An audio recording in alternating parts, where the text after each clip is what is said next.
Okay, here's the custom metal sign that I received. Came with minimal instructions, but I was able to kind of figure it out. Let me turn it over and let me show you what I did. Okay, this is the back side of the sign. It came with a pack of plastic clips. Placed those in places where I would string the lights to it. So I super glued them in places. It also came with a pack of these little plastic pegs that you see standing up. They were green color, so I super glued those all in places where I wanted them to be. And then I spray painted it black because these were green color. I didn't want those to be seen from behind, so I just went ahead and sprayed the little plastic clips as well as these little extensions here. And this is designed so it'll be pulled away from the wall a little bit to have a 3D effect.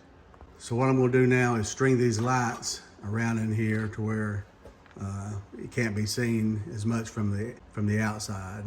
Okay, I've strung the light cable along those clips, and in between I've kind of melted some of the wax that was provided to make sure the string of lights stay seated. Came with a remote control. Here's what it looks like turned on from the back side, and of course you won't see these lights hopefully from the front side.